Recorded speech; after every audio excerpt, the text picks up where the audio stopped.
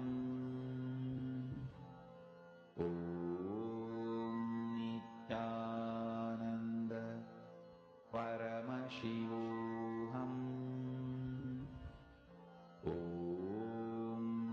Nityananda Paramashivoham. Please relax. I request all of you to share how many of you have manifested.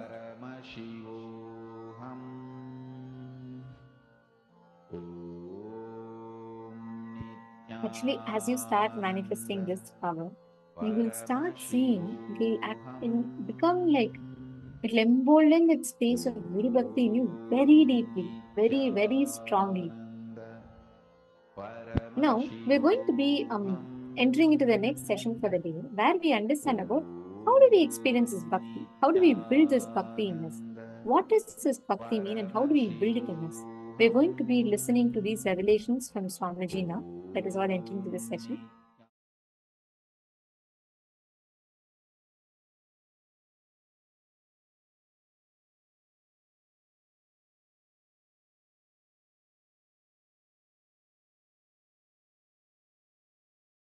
Listen.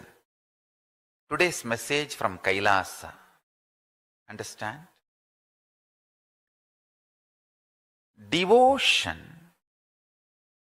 is the highest possibility and power of human being to get back to his original state of Paramashiva.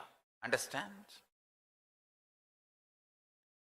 His original state and his present state, the bridge, the connection is devotion. Because of the devotion to Paramashiva, he becomes Paramashiva. All beings. Understand? To whatever you are devoted, you become that. In Vedanta and Siddhanta, we have a beautiful nyaa, multidimensional logic. Pramarakita nyaa, we call it Pramarakita nyaa.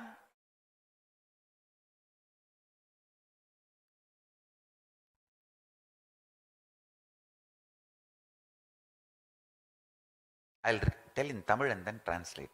Kulavi புழு கொணர்ந்து கூடு சமைத்து தன் குத்தலாலும் உயிர் கூறலாலும் புழுவை குளவியாக்குவது போலே. This is Pramaragita Nyaya. A bee brings worm, keeps a small home built for it, and by infusing its energy, biomemory, an intense sound makes the worm into the bee himself. Listen.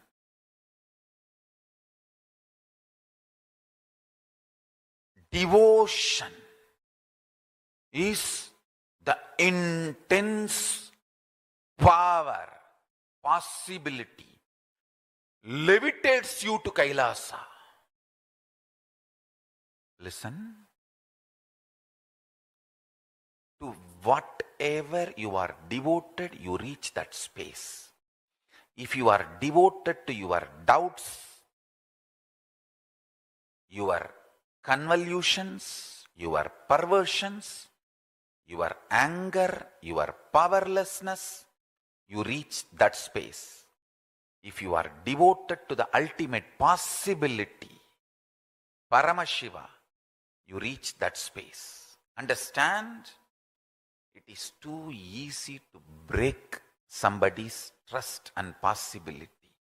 I tell you, just one heavy meal, undigested poop in the stomach is enough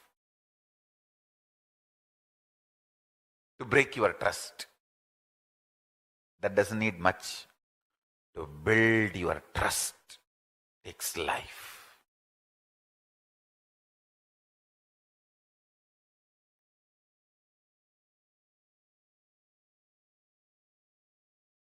devotion, feeling connection is something extraordinary. The great power of the being. Understand?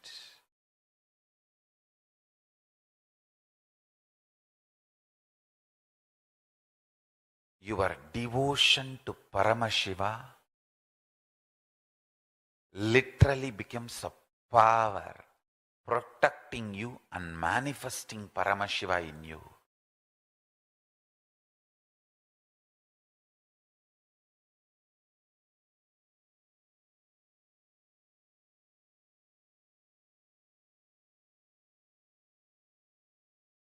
Listen. It is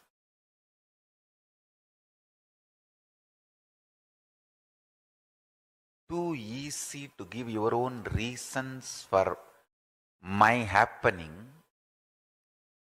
You can create your own ideas of how I am happening, and you can even add your own facts and figures for my happening, and you can give your own reasons for my happening. Listen. Listen carefully.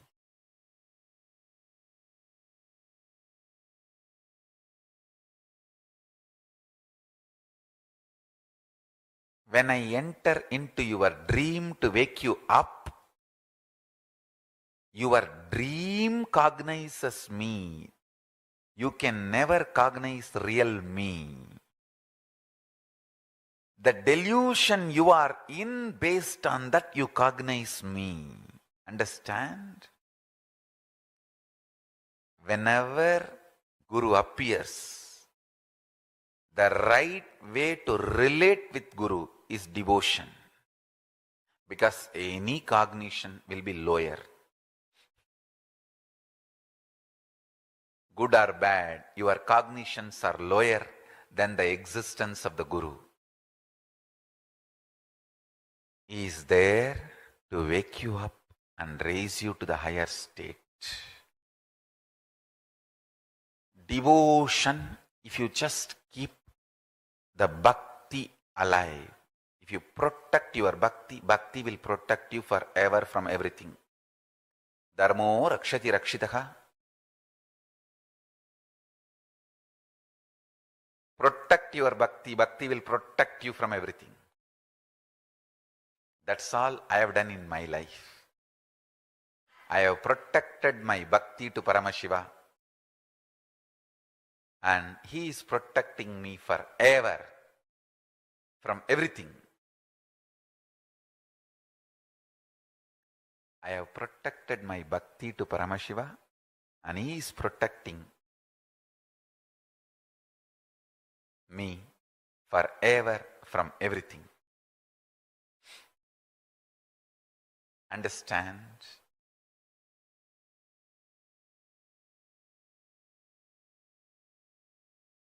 Nothing to be worried. Don't bother about anything.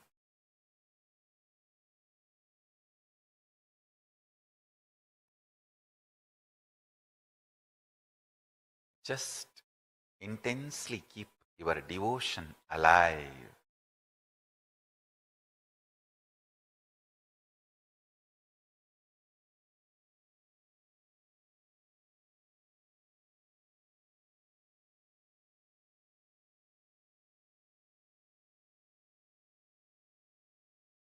Devotion is a method to manifest powers 24 hours. 24 hours.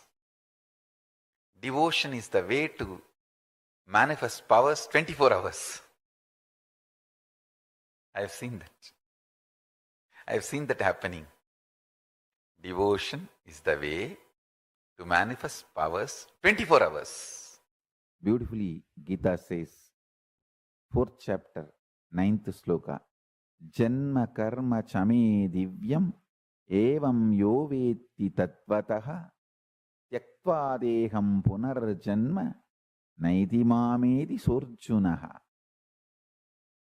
O Arjuna, the one who knows the divinity of my happening and divinity of my actions in its true nature will not take one more birth after leaving the body and will get into me the supreme consciousness. Manushyanam sahasreshu kaschit yadadi siddhaye yadadamabi siddhanam kaschinmam vedti tatvataha. It's the 7th chapter, 3rd sloka, Bhagavad Gita.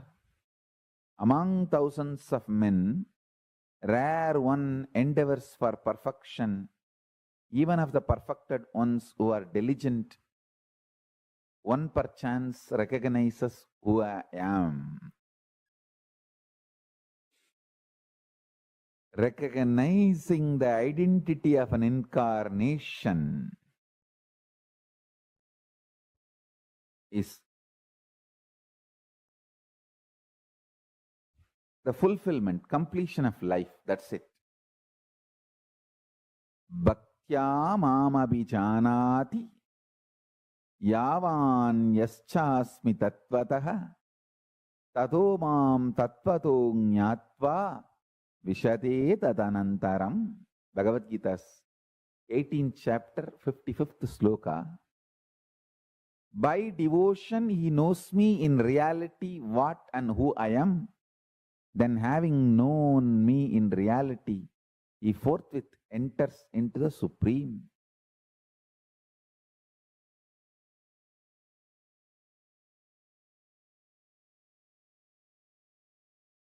I am not here to teach you. I am here to initiate you. My initiation will teach you.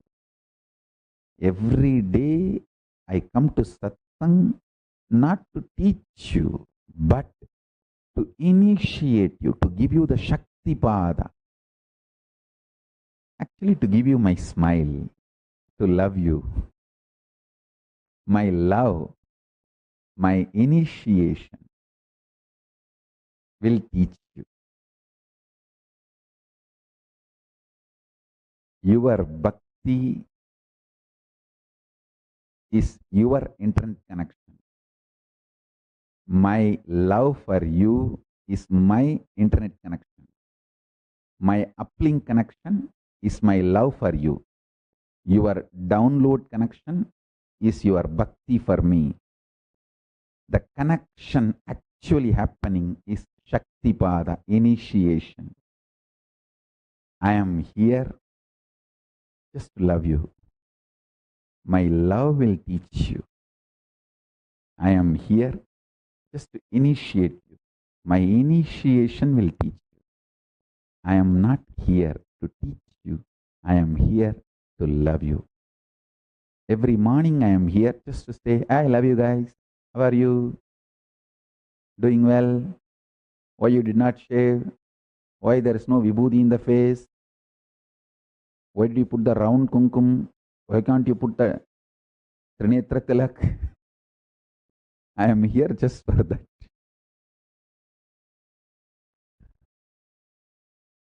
That's all is my whole satsang. That's all is my whole satsang. Listen.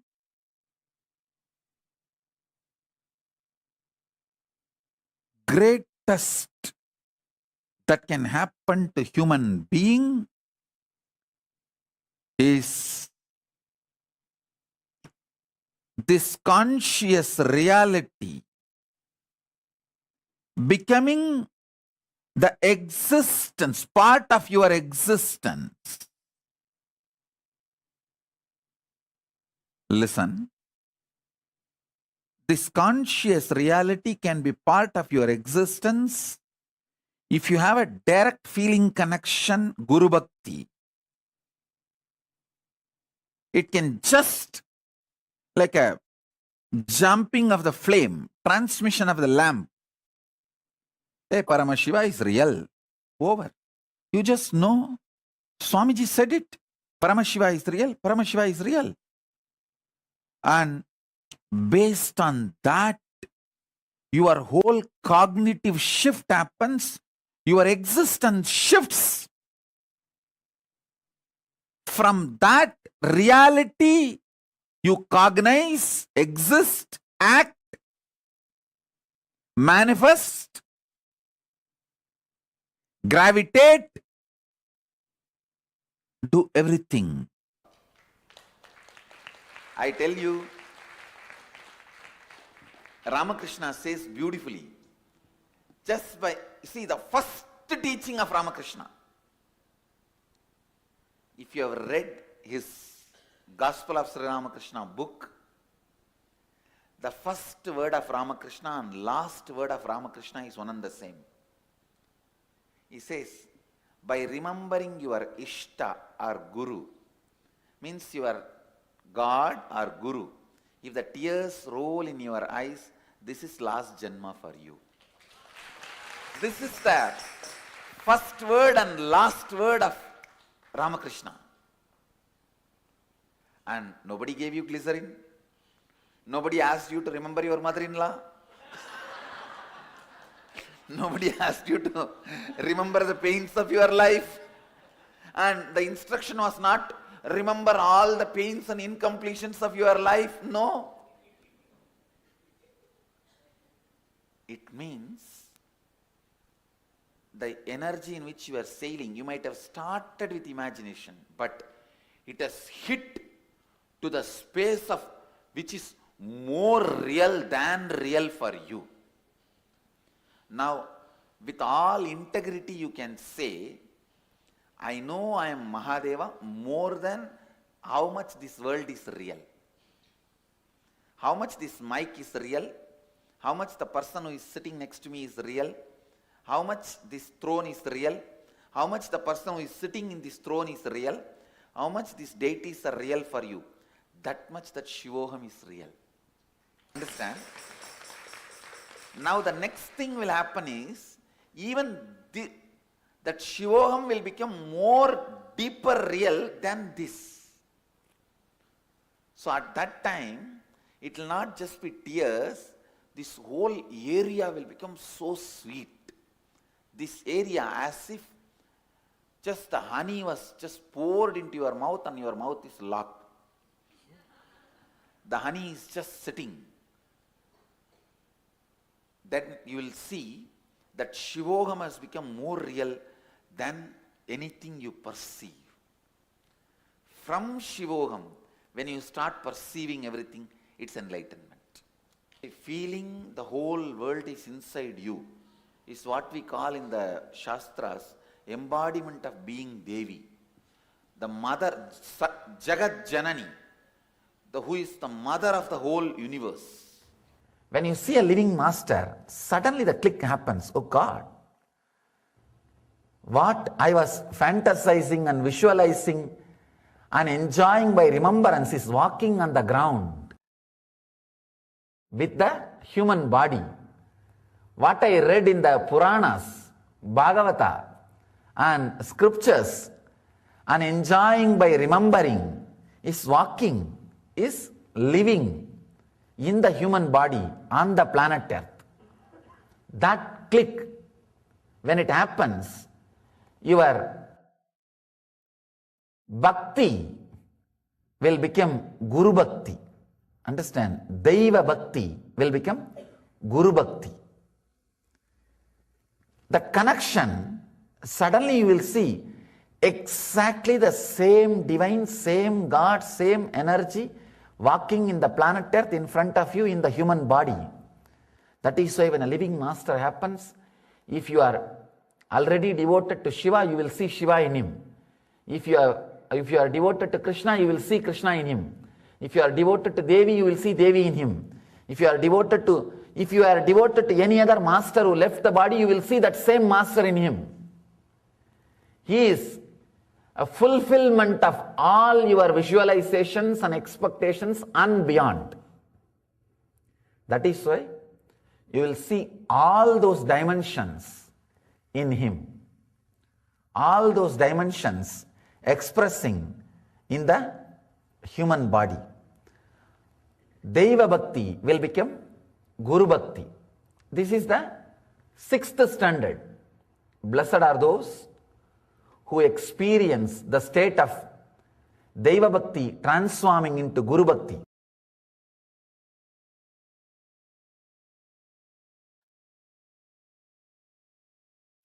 Maitriyadishu Balani Sutra, just 2 words.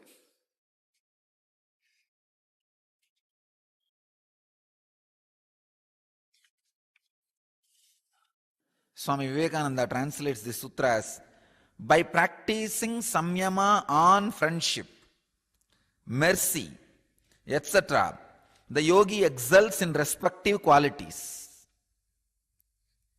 By making, Swami Prabhavananda translates as, by making samyama on friendliness, compassion, etc., one develops the powers of these qualities. Swami Sachidananda translates as, by samyama on friendliness and other such qualities, the power to transmit them is obtained.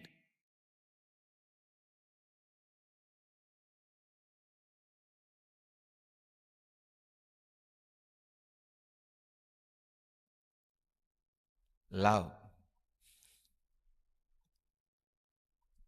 Vast, huge ocean. The subject which will taste different from different banks or beaches. It's like an ocean, tastes in different, looks different in different places, feels different in different beaches. This emotion also, you can't even use the word emotion. There is a question here. Is love just another emotion?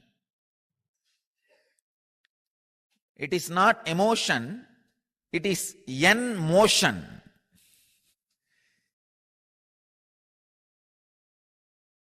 It is the energy which makes motion happen in you towards enlightenment, from enlightenment towards enlightenment. When the glimpse of enlightenment starts in you and motions you towards enlightenment, the ultimate enlightenment, between that period, what you experience is called love. Sweet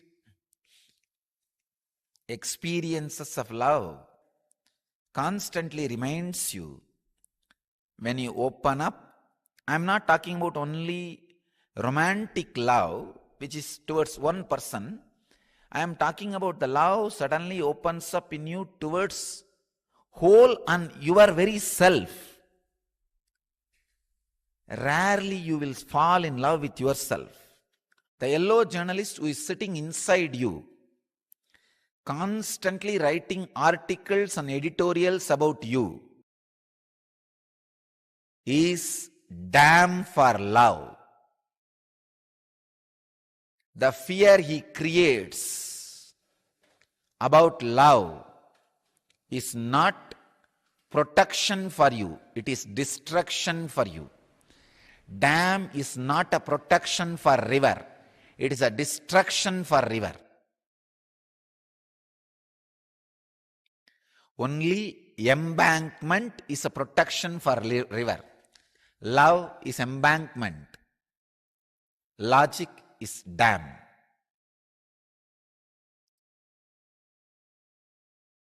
Do samyama on love. That is what Patanjali says.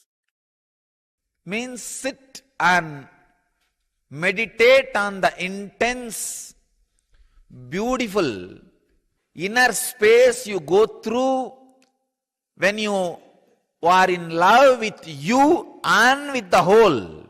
Understand? Here, Patanjali is not saying contemplate on the love which was directed towards one person. No. When at some time you just feel so good about being you, being who you are, but it happens very rarely. That's a big problem. If you are feeling deeply good at, wow, I am really worthy. I am really worthy of what I am. I am really worthy of life. I am really worthy of whatever is happening around me. When you are experiencing the love for yourself, suddenly you will experience that love for the whole. You will see then everybody, everything is worthy of what they are. The whole. When the love is experienced towards you by you, you will suddenly experience that towards the whole. So meditate on that love. Surely every one of you would have experienced that kind of moments at least few times in your life. When you feel love towards you and the love towards the whole, everything, you feel like blessing everybody and everything. Do samyama on that inner space. Not just the love directed towards one person. That may have its own investments, vested interests and all that. That is okay, nothing wrong. But that is not supposed to be the ultimate, or Patanjali does not expect you to do samyama on that.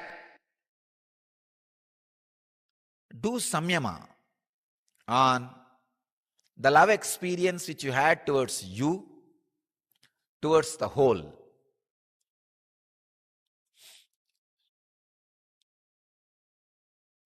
You will just exhale, radiate those qualities. Not only that, you will be able to transmit those qualities by your very presence.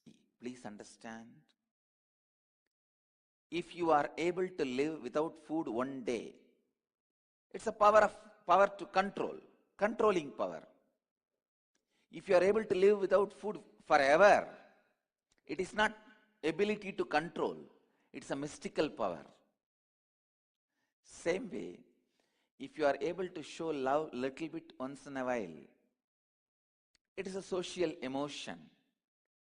But ever loving, radiating love is mystical power. Understand, love, ability to love is a mystical power. Ability to love will happen in you only when you are able to be in the space of completion. Ability to be in the space of completion only if you can complete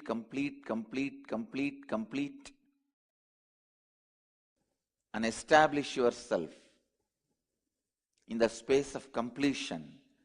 The ability to love becomes a reality in you. Please listen. Most of the time, you think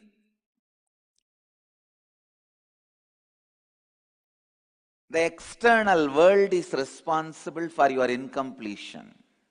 Yesterday, one of my ashramite was asking me, when everyone is doing so many mistakes, never become responsible, how can I be complete? Such a foolish question. Others, the external world is not responsible for our incompletion. First thing you need to know. Second, not even partly responsible. See, many of us agree the external world is not completely responsible for my incompletion, but that is also partly cooperating with for my incompletion. No, which is not true. External world fully or partly or even little bit not responsible for your incompletions. Understand? I am making a cosmic penal code statement. CPC. External world is neither fully nor partially or even little bit responsible for any of our incompletions. Please understand. Incompletion, by its very nature, starts sprouting, growing, establishing itself only in your inner space. Its roots never comes to the external world. Please understand. Sometimes we think, no, the incompletion has grown in the inner world only, but its roots are now established in the outer world. No. All the layers and layers and layers of incompletions you carry. See, when I say layers and layers and layers of incompletions, let me define and explain. First, you will feel, I have so many incompletions, I am completing with it.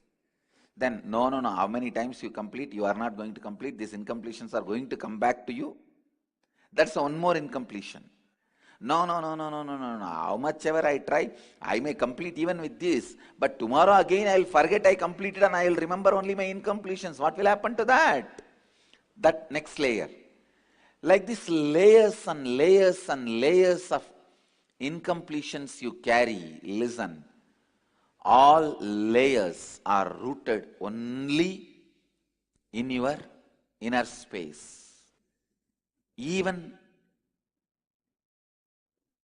the branch or the hanging root of your incompletions don't come to the external world. First thing you need to know, your incompletions are always established in your inner space. This means many times others forgive you and forget you because you are not that big guy. But you can't forgive you because for you, you are a big guy. Understand? For others, you are not a big guy. Because you are not a big guy, they don't care about you. Many times they just forget the incompletions related to you. Many times they don't care. But you don't forgive you. You don't forgive you. Because you are too big for you. You are too big for you. All the time you are thinking only about you. All the time you are centered only about you. When you wake up, you only remember you. Till you go to bed, you only remember you. Because of the constant remembrance of you, you remember even small incompletions deeply, very deeply. Understand? Even the smallest incompletions you carry in you, you remember it very deeply.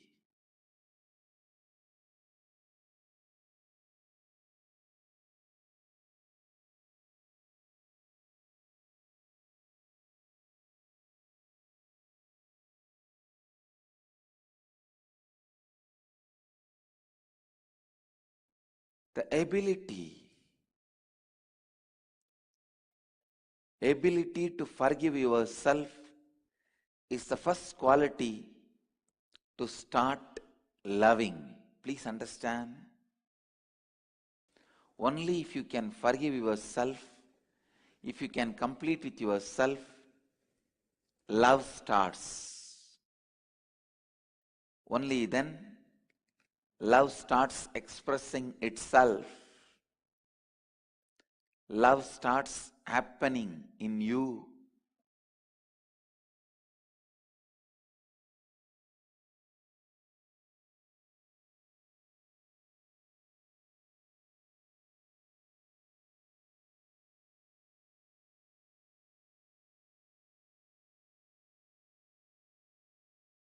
Love can happen only when you are in the space of completion. Listen. The ability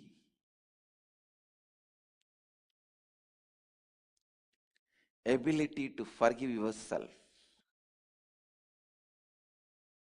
ability to love yourself,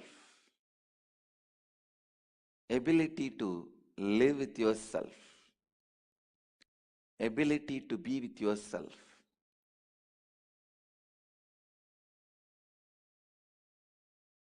It's actually a power. Whatever I am describing, please understand it is not a quality, it is a power.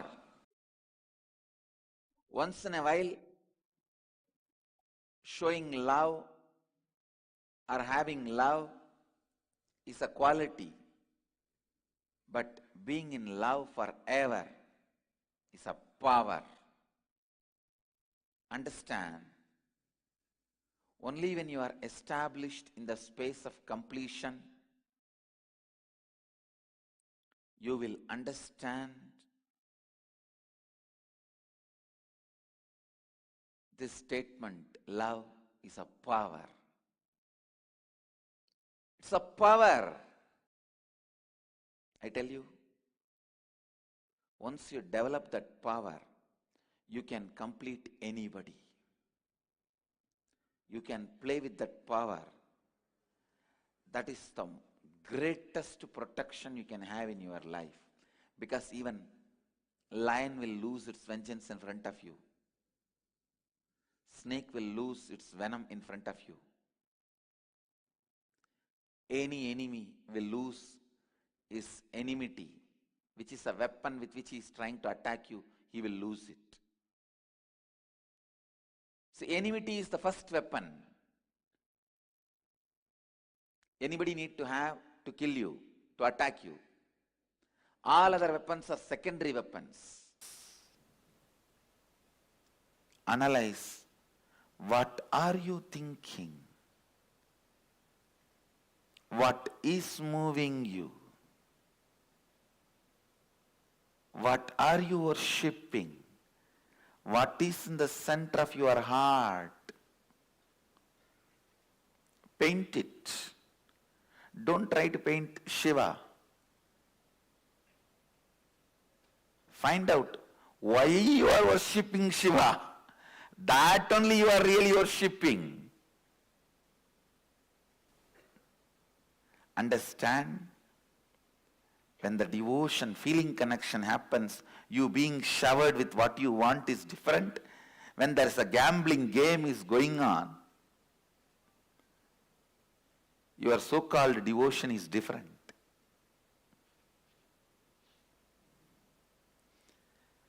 When you build your mind on perishable, your life will be logical. If you build your mind on imperishable, your life will be magical. That's all is essence of today's satsang. Whether you want to live a logical life or magical life, you decide.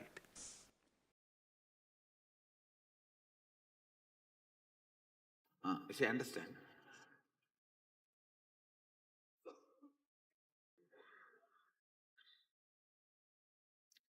With anything you feel connected, love. Your biomemory starts meditating on it constantly and it becomes that. For example, a egg from chicken is taught to meditate on snake. Snake will come out of the egg. See, Prahlada came out of Hiranyakashipu.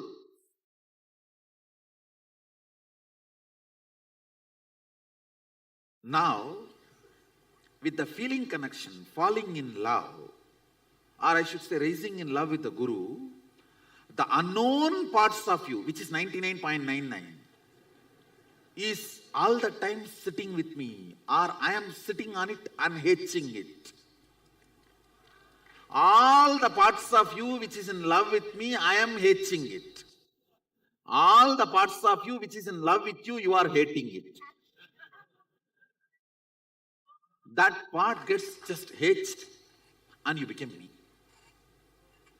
So feeling connection or Guru Bhakti is like a quantum way of manifesting Sadashivatva. It is not logical or breadth, it's a depth way of manifesting Sadashivatva.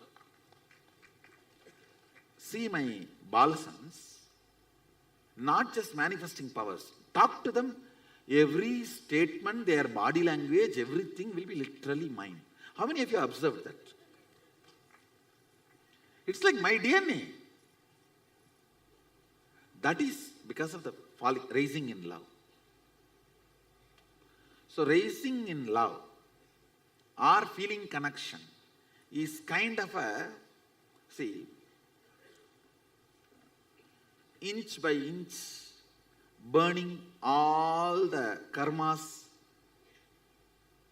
or just put the forest fire. Feeling connection is just put the forest fire. If I have to sit and convince you step by step, yes, we will do it. When? I'll only be your retirement entertainment story. When you are retired, you will call all your grandkids, great grandkids, or the neighbor kids and tell a story in those days, long, long ago. Once upon a time, get little coffee, and then you will continue the story. If I have to be sitting and convincing, I can convince. I am ready. I can sit and go on be giving satsangs.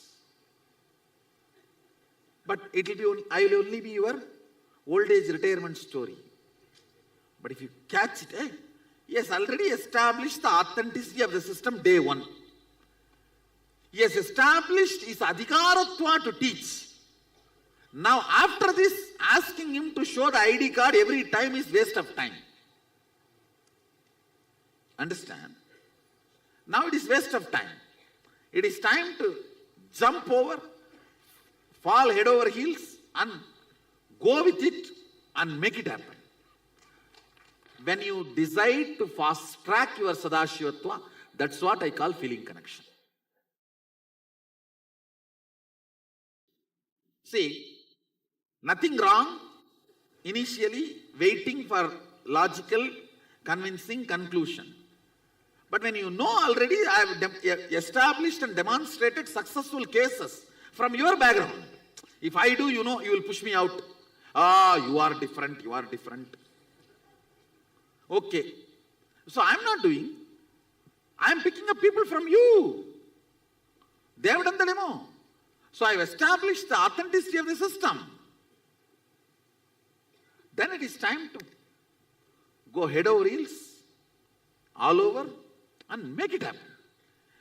Deciding to go head over heels and fast track your Sadashivatva, manifestation of Sadashivatva, is what I call feeling connection or Guru Bhakti. See, ultimately I am telling you, your Guru Bhakti, I am asking not for me to enjoy. I will just turn it and make it as Atma Bhakti and give it back to you.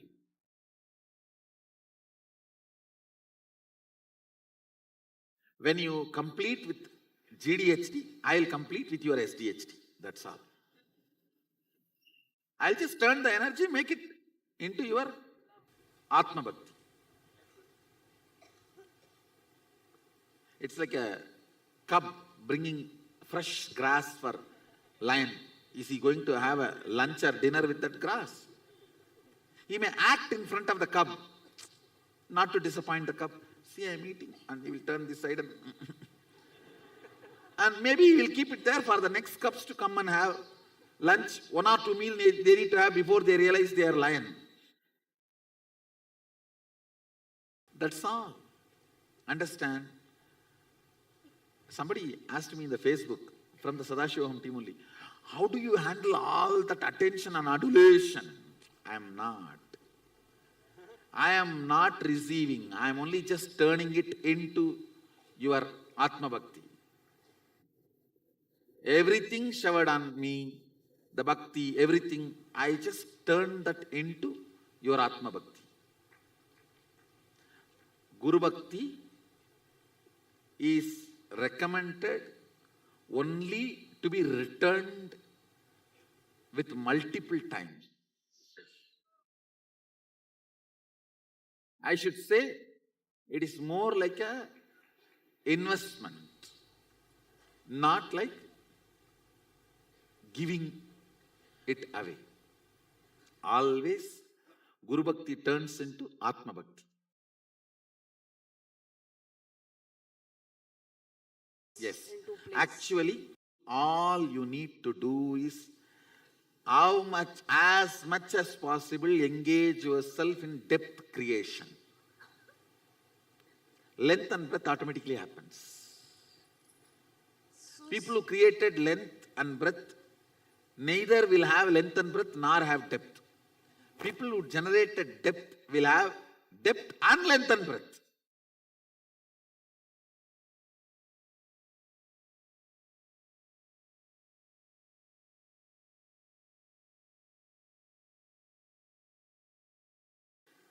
First thing I should say, I am not end up, I am startup. When I enter into your life, I am not end up, I am startup. That's the first thing. Second thing,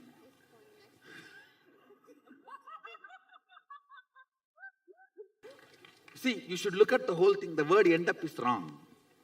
The word startup is right.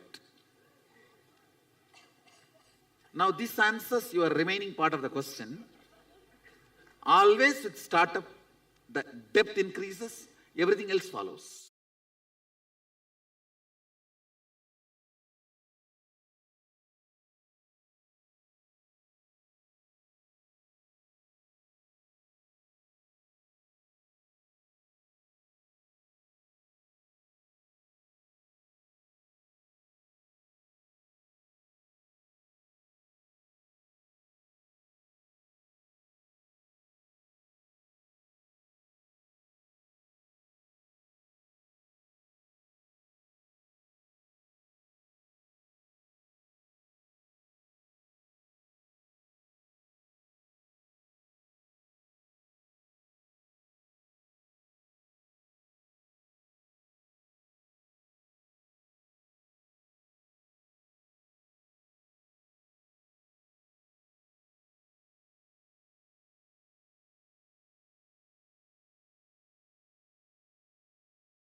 सचराचर परिपूर्णा शिवोऽहं शिवोऽहं सचराचर परिपूर्णा शिवोऽहं शिवोऽहं नित्यानन्द स्वरूपा शिवोऽहं शिवोऽहं नित्यानन्द स्वरूपा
ನಿತ್ಯಾನಂದ ಕಲ್ಪತರುಣೀನೇ ಗುರು ನಿತ್ಯಾನಂದ ವೈದ್ಯ ಸರೋವರದಲ್ಲಿ ನಿತ್ಯಾನಂದ ಕಲ್ಪತರುಣೀನೇ ಗುರು ನಿತ್ಯಾನಂದ ಪಾಲಾರಳಿಯಲಿ ನೀನೇ ನಿತ್ಯಾನಂದ ಬಿಲ್ವತ್ತಿಯಲಿ ನೀನೇ ನಿತ್ಯಾನಂದ ಪಾಲಾರಳಿಯಲಿ ನೀನೇ ನಿತ್ಯಾನಂದ ಬಿಲ್ವತ್ತಿಯಲಿ ನೀನೇ ನಿತ್ಯಾನಂದ ಗುರು ನಿತ್ಯಾನಂದ ಗುರು ನಿತ್ಯಾನಂದ ಬಿಡದಿ ಪುರವಾಸಿ ಗುರು ನಿತ್ಯಾನಂದ ಗುರು Nithyananda.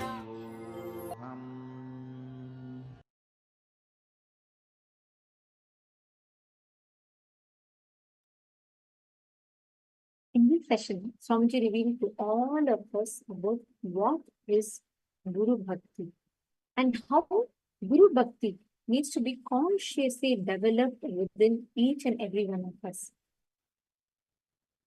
How you cherish when you experience the space of Bhakti in you. How do you cherish, nurture, and nourish that Bhakti? And every line of what Swamiji revealed in this session is too important, because this gives you the basic context of what exactly is happening when, how do you consciously build and nurture that Bhakti in you. This space of Bhakti, what happens in you, is a very powerful one, because Bhakti by itself is independently capable, is powerful enough to establish yourself in that space of oneness. If you just keep the Bhakti alive, if you protect your Bhakti, Bhakti will protect you. When you start consciously nurturing Bhakti, Swamiji's blessings will make Bhakti nurture you more and more. Your devotion alone is capable. Devotion can happen to you only if you remove all the pain from your heart, from your being. The moment you decide to remove the pain from your heart, what terrorizes you, what puts you in panic mode? Only when you decide to remove that pain from your heart, it will liberate you from all that suffering, and you will be able to develop deep bhakti. Take a few minutes to pen down all the incidents where you entertained panic inside you and you terrorize yourself because of uncertainty.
Please relax.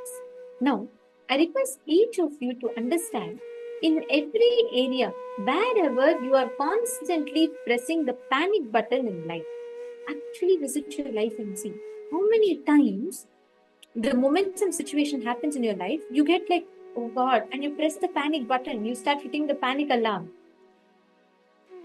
This is literally what happens to all of us. Whenever you are having a problem and you are constantly, there's a situation, life presents to you, you immediately get affected and you start pressing the panic button. How many of you are recognizing this? How many of you are understanding this? Ma Margarita Vasconcelos, Ma Shulli Durga, Ma Kalli Wong, Ma Ratna Prabha. Can I request each of you to share? How many of you are actually noticing that? The moment you feel like something is wrong in your life and things are not happening properly, and you press that panic button, immediately, oh my God, it's not happening. I know everything is not going to be proper. And in that panic, you start pushing, and you start doing this whole push and pull where you continuously push yourself and you forget to express, you forget to flow with life, and things naturally get messed up. When you stop pressing the panic button in life, actually you will start waking up to reality. The deep Guru Bhakti will start happening. In each of the situations, wherever you had this panic button, I'm going to request each of you to now identify what made you press panic button. What are the exact thought currents at that time? And please note it down. Identify all the thought currents and thought patterns and please write it down.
these remarks. Hope all of you have finished them. Even if you have just started identifying, even if you have just started noting the exact thought patterns, the thought currents in you, that is enough. Even if you just become aware of the thought patterns in you is enough. It will make you start becoming conscious of what you cherish, of what you are nurturing inside of you. And this powerful cognition that Swamiji revealed to all of us now has beautifully, it will give you the experience of how you can have, cherish, nurture, and nourish the space of bhakti in you. Now, we're all going to be entering into a very beautiful kriya where Swamiji has given a kriya for curing all the pulmonary heart or pulmonary diseases that we have. And there's a very powerful Nitya Kriya that Swamiji has designed, which will help you have a breakthrough and heal, align your internal system to start manifesting the best health. Now, we are going to be entering to the Kriya, and right after which we are going to be learning about two key important ingredients of a guru-disciple relationship, which is simple integrity and simple obedience. So now let's all enter into the Kriya. I request all of you to please follow along as Swamiji guides all of us into the Kriya.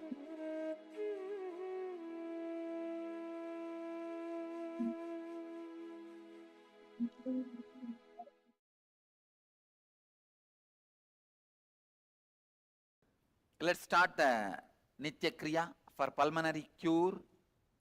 First, Bhadrasana. In Bhadrasana, Plavini Kumbhaka. Plavini Kumbhaka.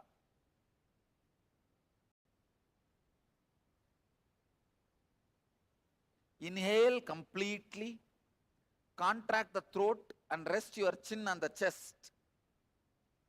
Hold as long as you can, then relax. This is Plavini Kumbhaka. This can increase your capacity of your lungs so much, you will be able to float on the water. So much air can be held inside with this Kumbhaka.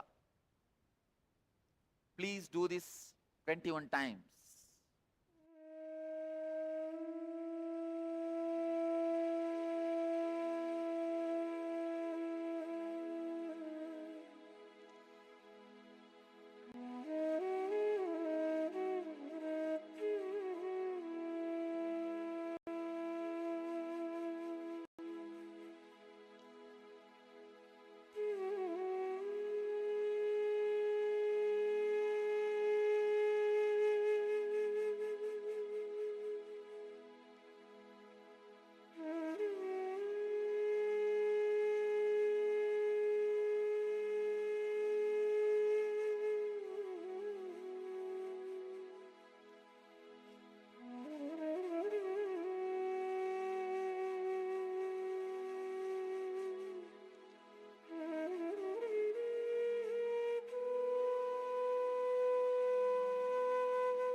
Kumbhaka, this pranayama, this Nitya Kriya is going to be making your lungs so clean and pure and strong.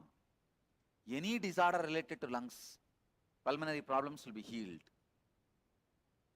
Next is Kamala Kumbhaka. Inhale through the right nostril, hold the breath as long as you can, exhale through the left nostril. Do this 21 times. Inhale through right, hold, and exhale through left. Do this 21 times.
Next step, Kumuda Kumbhaka.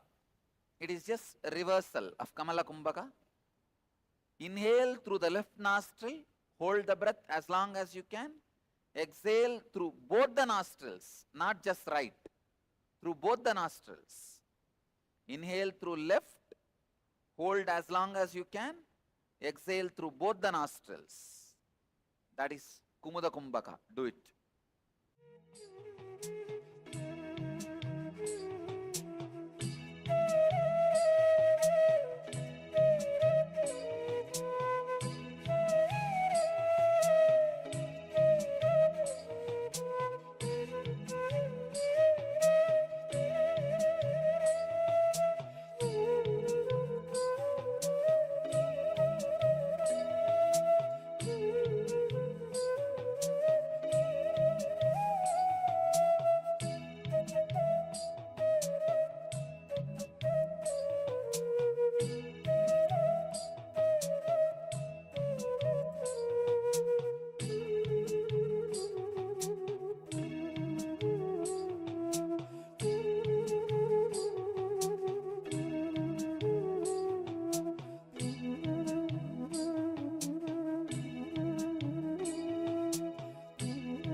Next, Kramanetra Kumbhaka. Inhale through the right nostril, hold the breath, inhale through the left nostril, hold the breath, exhale through the right nostril, hold the breath, exhale through the left nostril. It will completely clean the whole prana waste in your body. Do this 21 times.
Next, Trinetra Kumbhaka.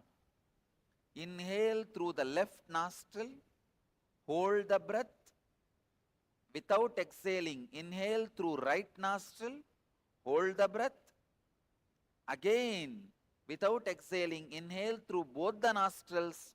Hold the breath as long as you can judiciously. Now exhale slowly. Let me show you. Inhale through the left. Hold. Again, inhale through right. Hold. Without exhaling, inhale through both. Hold as long as you can. Then slowly exhale in a relaxed way. Do this 21 times.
Sit for a few minutes silently in a relaxed way. Let the Kundalini energy in you all be intensely awakened. Let you all be filled by the Kundalini energy. Let you all achieve, experience, live, express, radiate, and share the eternal bliss. Nityananda. Thank you.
Vedanta, principles, great philosophies, Guru Tattvas, practice, everything is only just to reach you to the embodied Guru.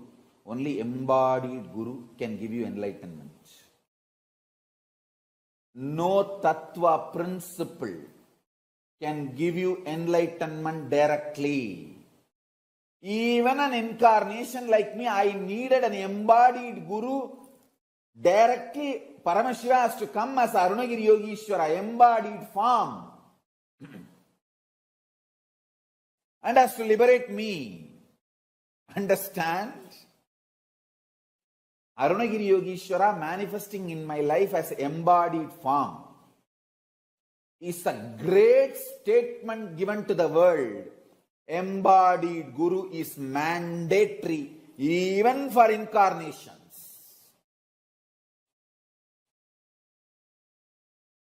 Understand? All the teachings, essence, Guru Tattva is to inspire you, to reach you to the embodied Guru.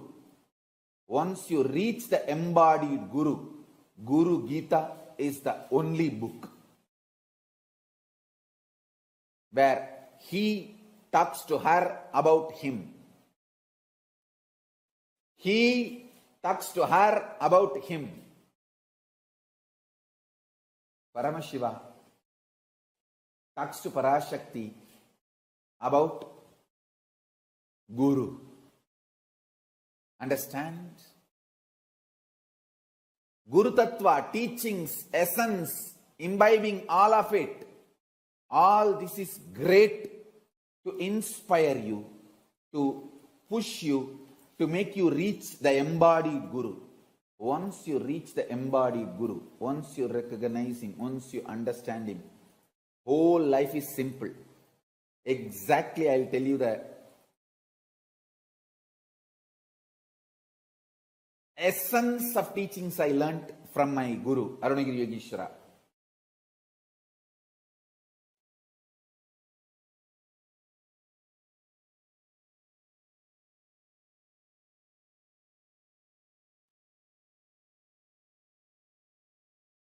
Simple word. If I have to translate the essence of what I received from Arunagiri Yogishwara, have simple attachment to the embodied Guru, simple obedience to embodied Guru. That's all.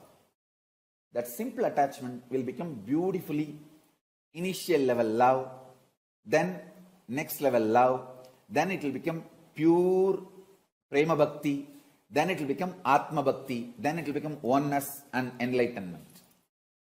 Simple obedience will start the dialogue, then the instructions, teachings will be given, then solutions will be given, then initiation will happen, then process will happen, then powers will be transmitted, then oneness will manifest, enlightenment is achieved. Simple attachment, simple obedience, that's all.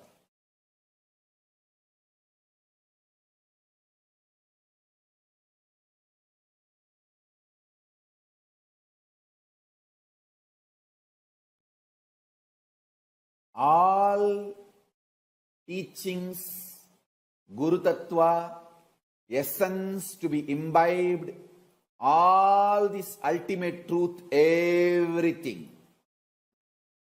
is only to connect you to the embodied Guru.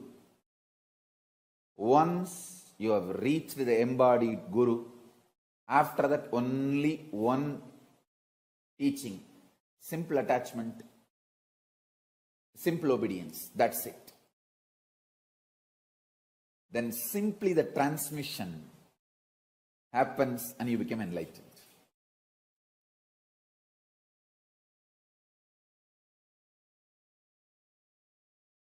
Especially if you are my disciple, you have a special conclusion inside you. Even when your mind goes through mood swings, ups and downs, you know, Swamiji has said, it means it is true. Let me connect to Ganapati. Because Swamiji said, I know it is truth. That gives you the whole strength, like not only your strength, my strength becomes your strength. That is the power of integrity to Guru. Understand? Whenever you declare your integrity to Guru, all the strength of the Guru becomes your strength. All the powerful cognitions of Guru becomes your powerful cognitions. All the wealth of the Guru becomes your wealth. Declaring integrity to Guru makes you one and equal with Guru. You can confidently walk into Kailasa and say, hey, my Guru said Ganapati is here. I came to see him. He gave me the password, Om Gam Ganapatiye Namaha. Please inform Ganapati that I have come to see him, want to have his darshan. My Guru told he exists. My Guru has seen. I tell you, really he exists. And he responds. Fools are those who say God is one. I tell you, in reality, God is oneness, not one. The oneness is God. I tell you,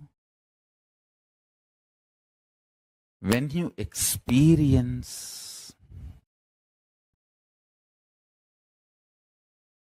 the higher consciousness, decide to be integrated to higher consciousness.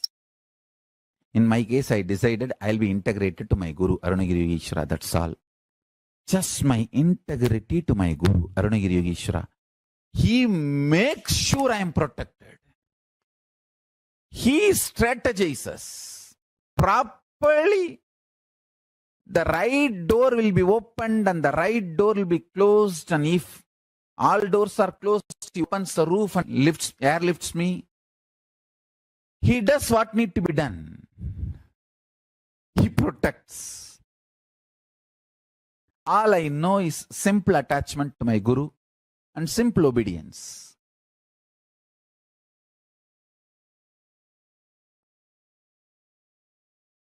He clearly sends the instruction in the buddhi without any doubt. He just clearly speaks, clearly manifests. I tell you,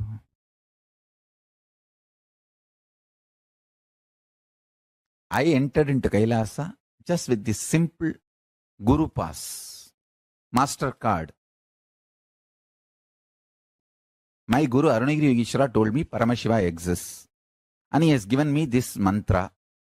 Please allow me to see Paramashiva. That's all. The doors of Kailasa opened and I saw Paramashiva was there. When I saw, I realized my Guru only is Paramashiva. There's no other surprise. Paramashiva came as Guru and gave me the initiation and password and MasterCard and showed me. That's it. He has to come as a Guru because he need to talk to me in the language I understand, and he need to give me the confidence in the form I can connect with. So he assumed the form of my Guru, Arunagiri Yogeshwara, and initiation. That's it. One powerful cognition. Master is Master Card.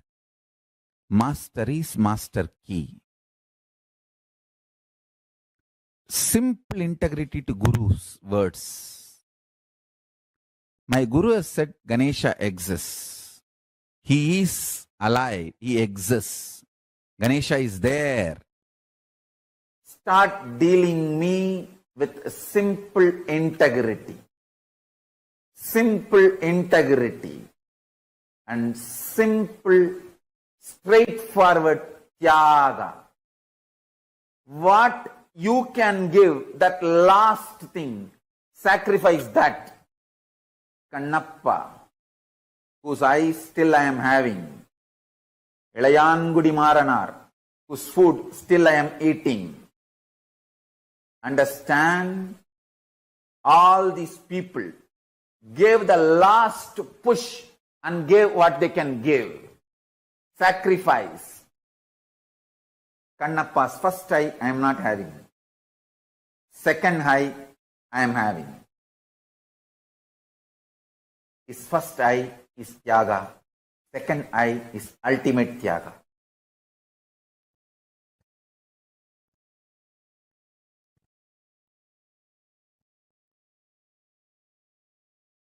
When Ilayangudi Maranar and his wife cooked food for me, they tied cloth on their nose because they did not eat for 3 days. If they smell the food, their mouth may give saliva, so food will be dirtied because mentally they wanted to eat. Uchishta. So they tied the cloth and cooked for me. That tyaga still I am enjoying. Understand? The relationship between you and me is absolute tyaga based. You give your ultimate, I give my ultimate. It is not strategic. It is tyaga, undeniable tyaga. I don't care who gives what. Is it the last thing he is giving? That is what I care. Millions of people give food. I don't eat. Ilayangudi Maranar, the last seed rice he had, he cooked and gave. That is the last he has. That decision, that will persistent, that tyaga is what I am enjoying. And I showered myself for him, on him forever.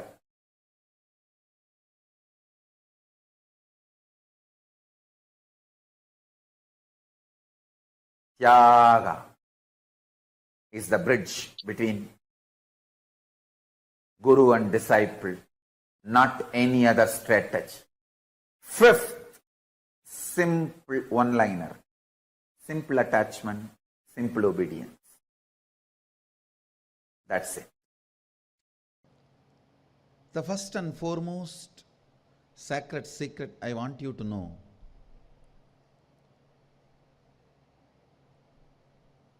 Integrity is falling in love with your higher personality.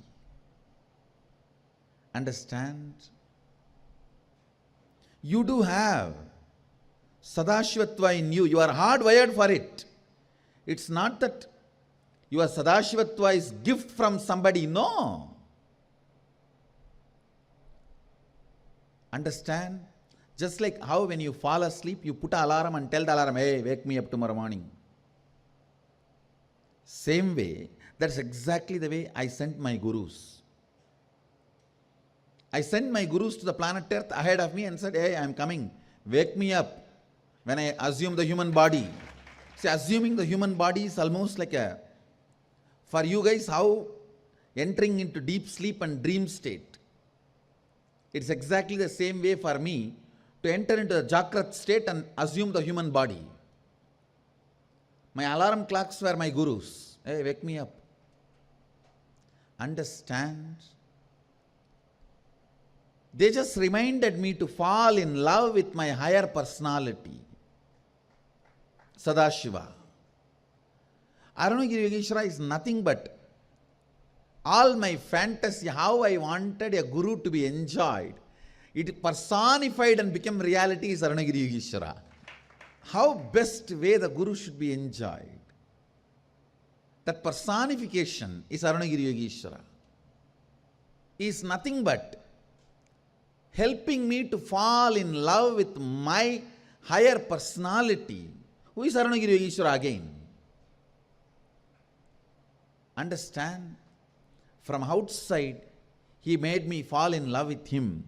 From inside, he made me fall in love with him. Actually, a chaste love. There are two types of love. Exploiting, sucking love, and a chaste love. A chaste love, when it opens, first thing you will feel, I'll be integrated to him. What a being. This exploiting, sucking love means, let me possess and do what I can, get what I can get out of him. A chaste love means the moment you fall in love, wow, I have decided I'll be integrated to him from my core. That is the first decision I took when I had darshan of Arunagiri Yogeshwara. Wow. Of course, I did not measure or I did not understand him. I just know he is something which is more than what I expected as possibility, or whatever I know as possibility. The moment I understood that, the first thing, I'll be integrated to him. Integrity is nothing but falling in love with higher personality of you, higher side of you. It's romance with the higher side of you. It's romance with a higher possibility of you. I saw Arunagiri Yogeshwara as my higher possibility, my higher personality. When I fell in love with him, when I decided to be integrated to him, it just became flowering of me.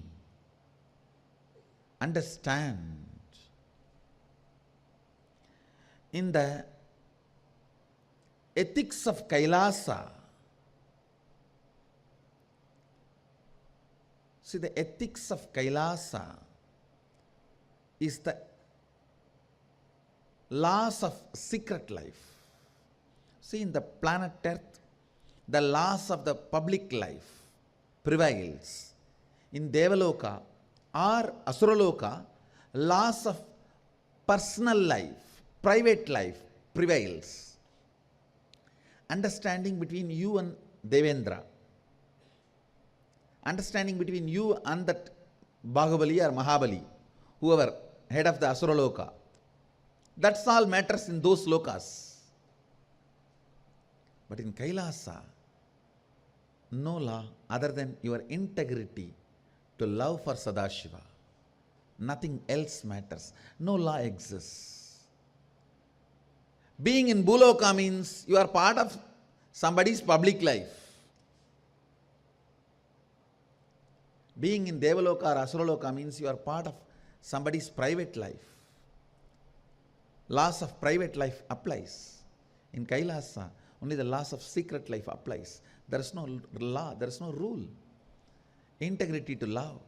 In that plane of ethics,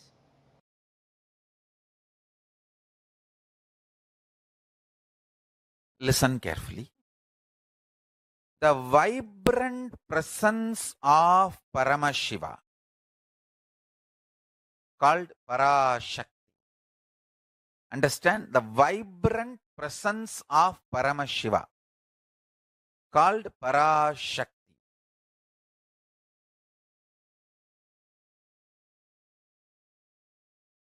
manifests as life in you. Listen carefully.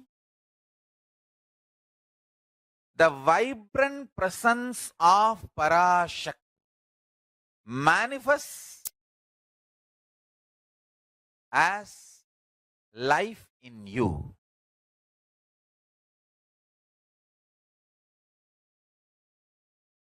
Vibrant presence of Paramashiva manifests in you as Parashakti, as your life, even beyond your SDHD, as long as you have simple integrity with your Guru. Listen carefully.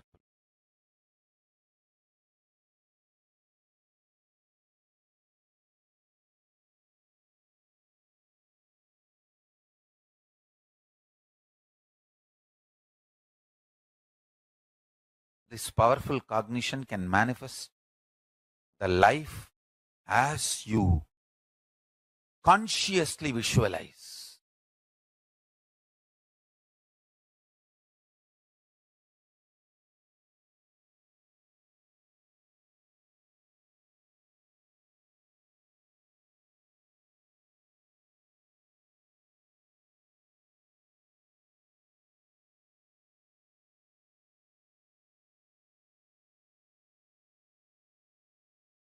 Listen intensely.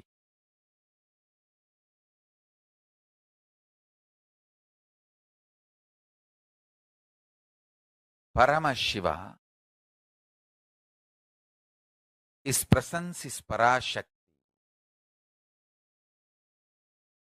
Whatever you consciously visualize as Paramashiva can manifest as your life. Even if you have SDHD, self-doubt, self-hatred, self-denial, will it manifest or not? As long as you have simple integrity with Guru, his initiation, the power of his initiation will make you manifest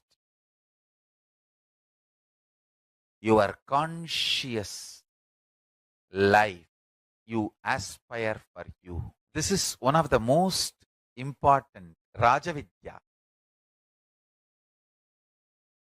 Rajavidya Rajaguhyam Pavitram Idamuttamam. Royal knowledge and royal secret and most sacred among the sacred, Pavitram Idamuttamam.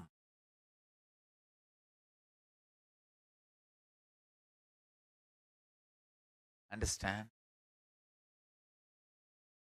Simple integrity, simple feeling connection with the Guru goes on awakening your Kundalini Shakti and transforms your very DNA and raises the Kundalini Shakti.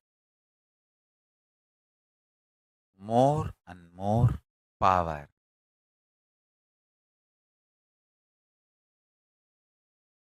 Goes on manifesting in your system with more and more powerful cognition. So listen. If you are my disciple, what I am doing now to you is Shaktipada. What you go through now will be Shaktipada. Listen.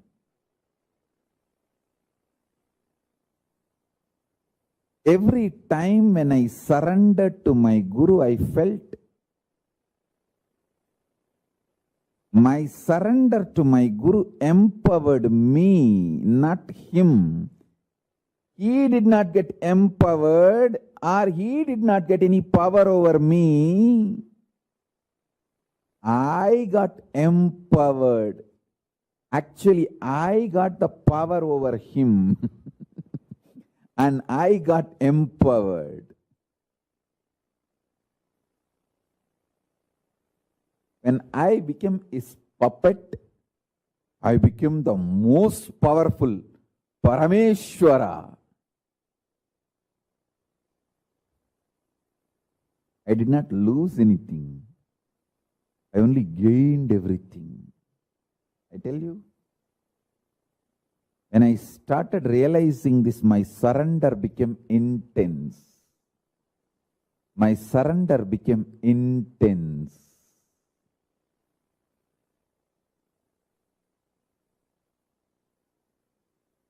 If you realize your surrender empowers you, I tell you,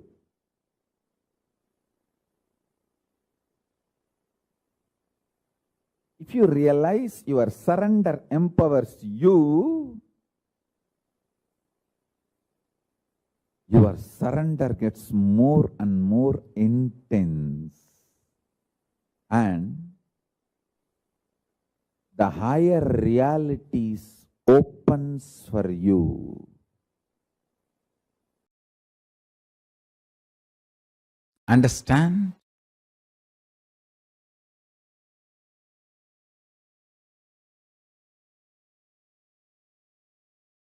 Drop negotiating with Guru. Negotiate with the whole world for Guru. Stop negotiating with Guru.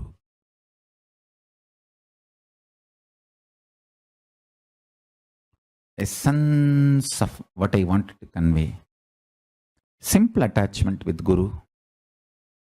Simple, direct obedience to Guru. Over. That's all is the key secret of my success. If you feel I am your puppet, be assured you have a relationship which I had with my Guru, Arunagiri Yogishwara. The Guru Sishya Parampara is going to continue through you. You are going to be my successor. Because that is the way I felt with my Guru. It's not logical. Logically, only Guru is supposed to feel the disciple is puppet. But in reality, it doesn't happen that way. A disciple feels Guru is his puppet. And suddenly, in that feeling, he loses himself into Guru. Without even disciples' knowledge, disciple has become a puppet in the hands of Guru. That's the way exactly it happened in me. I am telling you the secret as it is because today is my Guru's day and I want to be integrated to him and integrated to you. It looks very illogical. It may even be very difficult for people to digest. But I am not talking to maintain a pseudo dignity. I am talking to maintain and keep my integrity to my Guru. And what happened between me and him, how it happened, I have to tell my disciples so that that can start happening between you and me.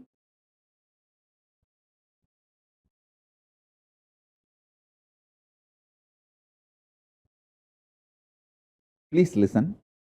If you read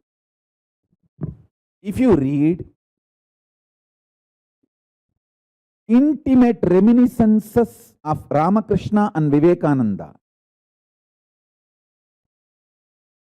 you will simply realize Ramakrishna was puppet in the hands of Vivekananda.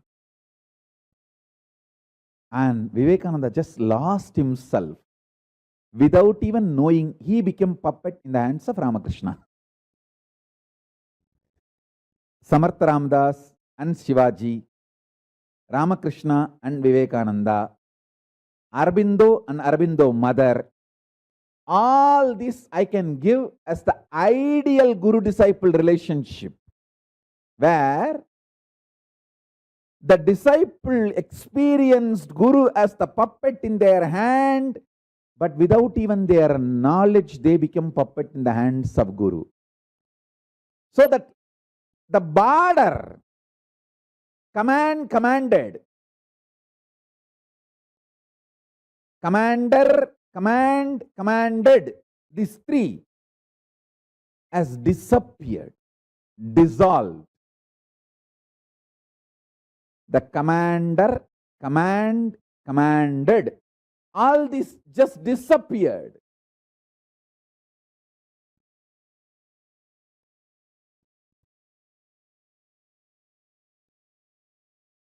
I can give you some of the most powerful examples of this guru-disciple relationship in Hindu tradition. Nandi and Paramashiva.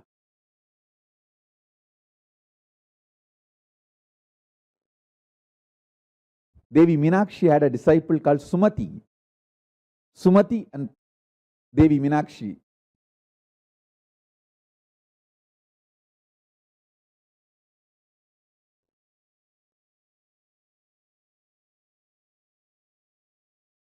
Even Krishna and Arjuna, Naranarayana.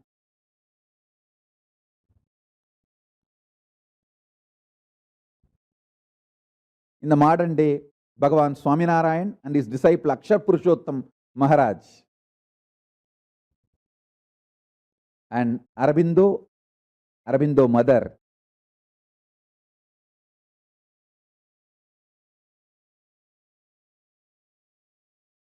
I tell you, love can just open all gates of all lokas. Up, down. Tyaga can open only up to tapoloka. Brahmanyana, enlightenment, can open only up to Brahmaloka. All the punyas, good actions, dana dharma you do, charity you do, yaga yajnas you do, can open only up to Swargaloka. But consciously developed love, consciously decided love, can open all 14 and beyond. That's the beauty and power of conscious love. See, I am giving you cosmic secrets. I tell you, inside your heart, deeply, secretly, if you are cherishing, I am your puppet, be assured you are my disciple, and through you, the Guru Sishya Parampara is going to continue. You are going to be the living stream of me. Whoever feels I am your puppet, you can be rest assured you are inheritor of Paramashiva. And what I got from my Guru, Arunagiri Yogeshwara, you are going to receive through me. And you are going to continue this Guru Sishya Parampara. Not just getting enlightenment, not just getting powers. You are just going to be inheritor of everything, of me. What I got from my Guru, Arunagiri Yogeshwara, everything. Because I felt Arunagiri Yogeshwara is my puppy love and puppet love.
Simple integrity and simple obedience.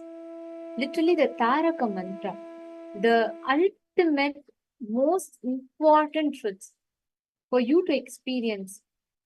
For any disciple, the best mantra for them to have is simple integrity and simple obedience. When you start having simple integrity,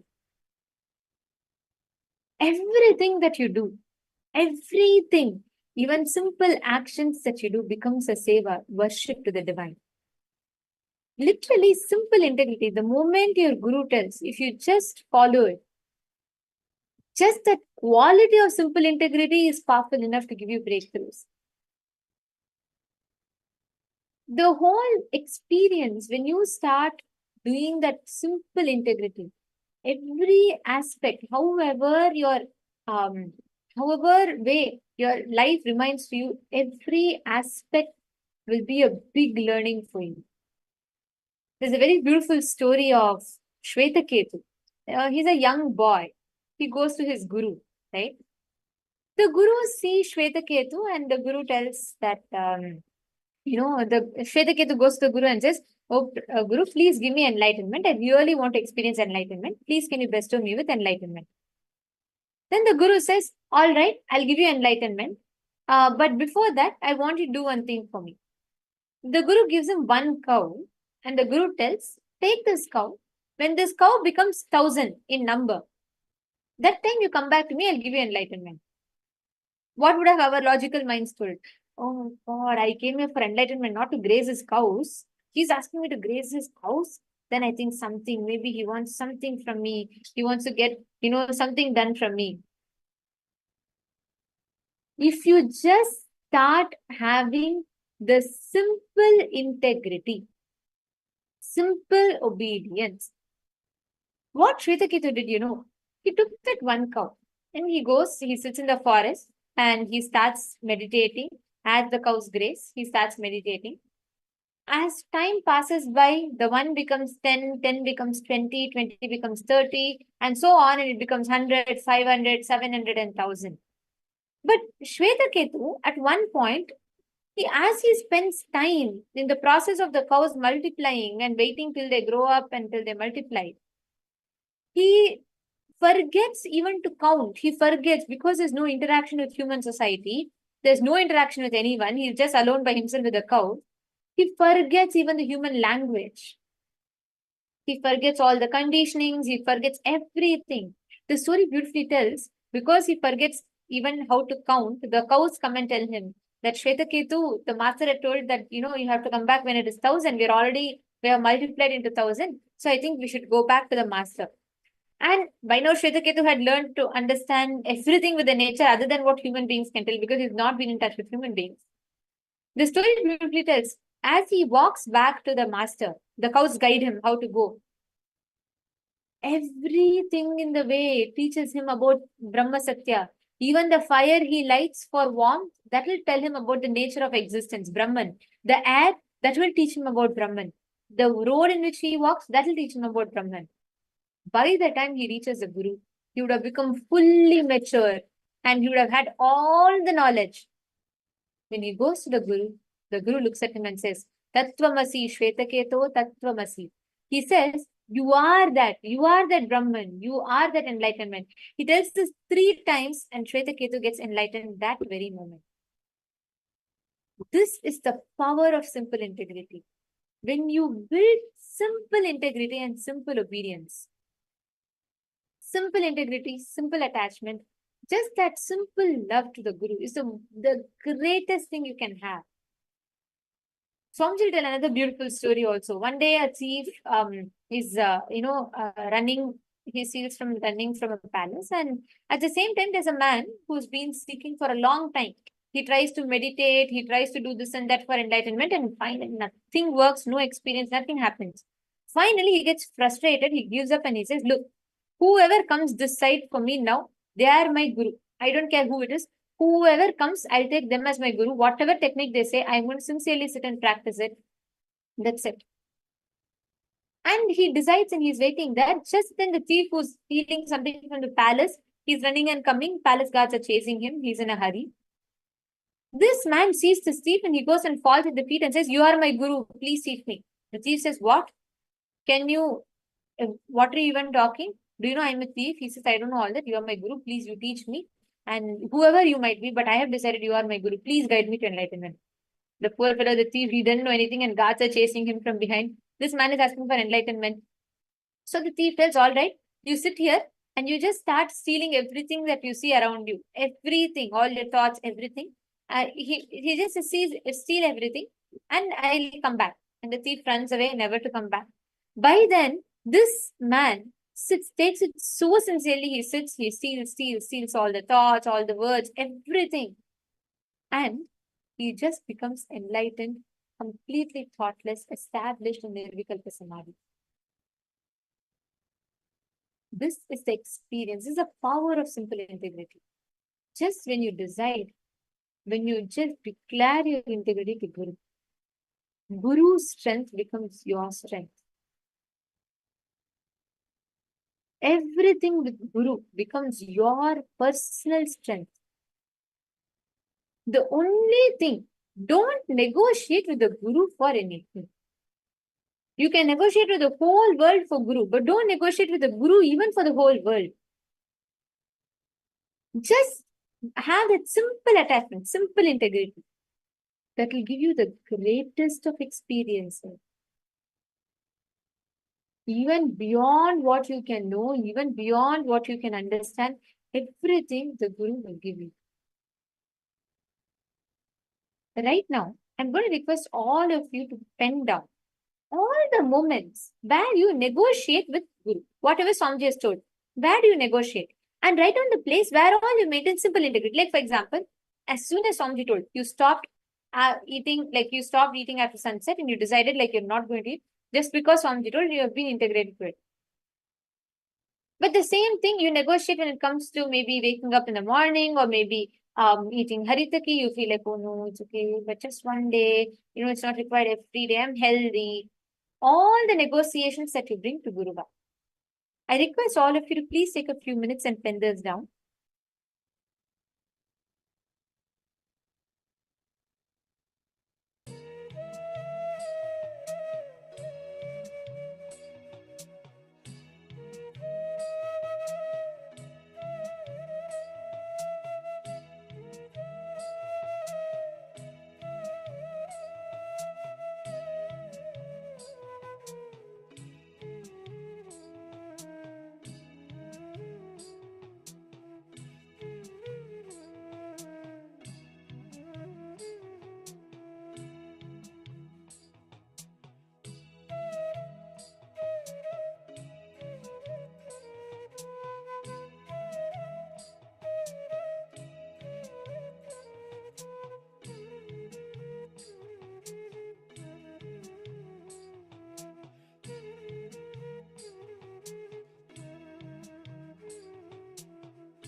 Please relax. Now, each of you, in all the thought currents that you have written down, identify and pen down. Clearly write down the exact thought currents. What makes you cherish, entertain, postpone, procrastinate? What makes you manifest each of these aspects in you? Please write it down in detail.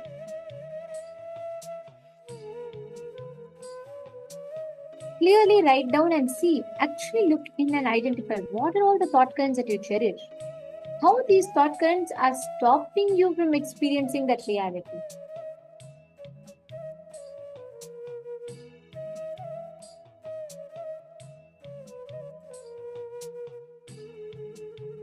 See, Purushananda, regarding the story I told, that one aspect, it is just one of the truths about simple integrity. See, for all of us, we have Paramashiva himself as our guru.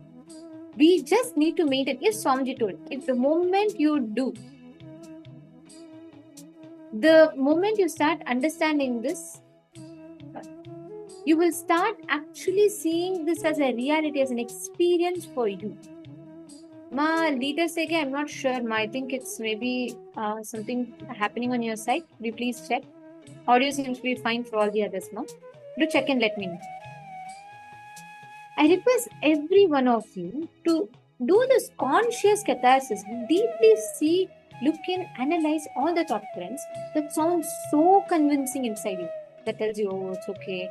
You have tried very hard. You have done enough number of days you've eaten haritaki, and you don't have to keep eating it every day. 1 or 2 days if you miss is fine.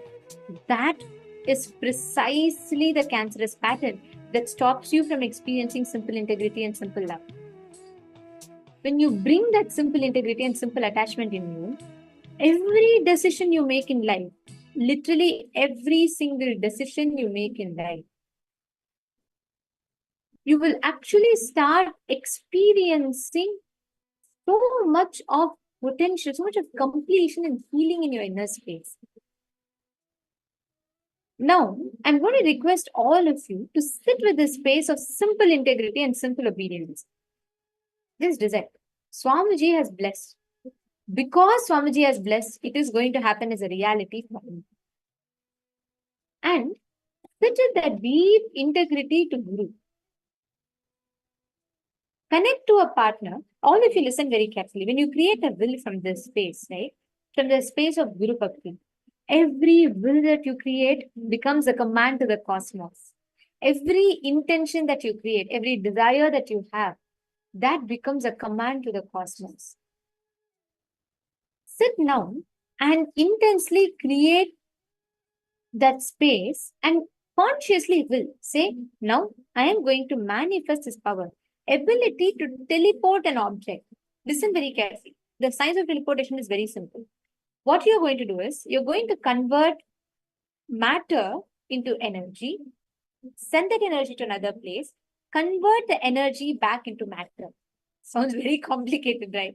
Don't worry. That's why you're manifesting this power today. Because with devotion, when you are manifesting anything from the space of oneness, integrity, that literally becomes the best thing that can happen to you. I'll tell you a very simple thing to do, right? You keep a cup of bhasma in your place. Anything, it could be kumkum, bhasma, any powder for that matter. And what you're going to do is literally connect to Swamiji intensely, and you're going to absorb this through the third eye, and you're going to send it to your friend. You can call any of your any friend, family member of yours, and you're going to send it to their place. Actually, you will see, they will start seeing specks of that powder manifesting for them. Intensely connect to Swamiji. Forget about the result, right? Your only focus, your primary focus should be on bringing that space of deep integrity and completion in you. Establish yourself in that deep integrity, oneness. Bring that powerful completion in your inner space. And decide from that Guru Bhakti. Just tell Swamiji, please send this object, the powder, whatever you want to materialize or teleport, right? Send it to that person. You just connect to Swamiji, and Swamiji will become literally like that portal for you to send and materialize, teleport anything that you want. Right now, all of you can experience. Can I please request all of you to bring a cup of basma, something in your hand, please?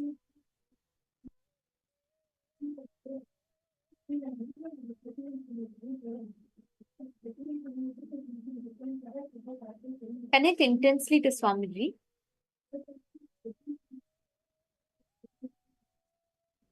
Chant the Mahavakya. Ananda Paramashivoham Mahavagya, spiritual lullaby for samadhi, and Suprabhatam, wake up call, wake up song for Paramashiva. This Mahavagya is spiritual lullaby for you to fall into samadhi. Suprabhatam, wake up song for Paramashiva to wake up in you. Just remember this one powerful cognition. This Mahavagya puts me in samadhi. This is spiritual lullaby for samadhi, and Suprabhatam, wake up song for Paramashiva in me, for Paramashiva to manifest. With this one spiritual powerful cognition, chant this Mahavagya.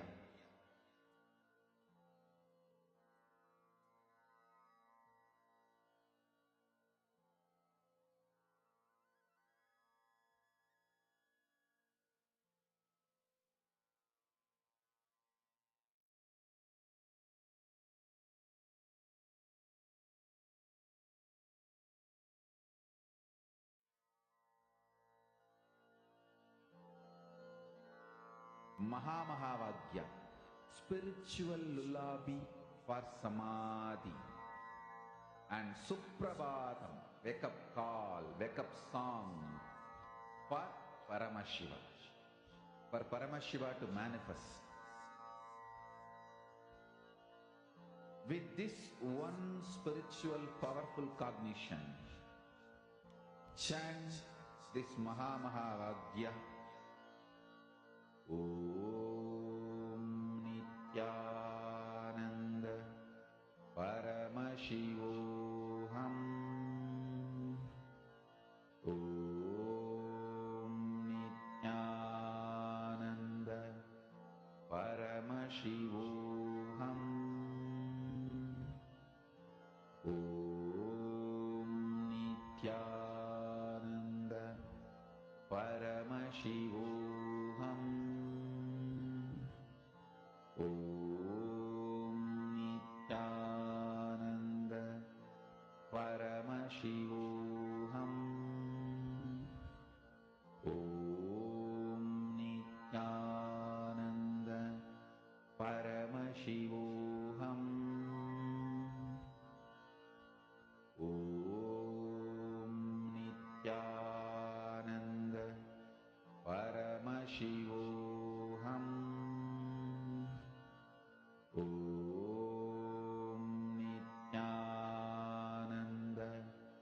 Paramashivoham. Om Nityananda Paramashivoham. Om Nityananda Paramashivoham. Om Nityananda Paramashivoham. Om Nityananda Paramashivoham.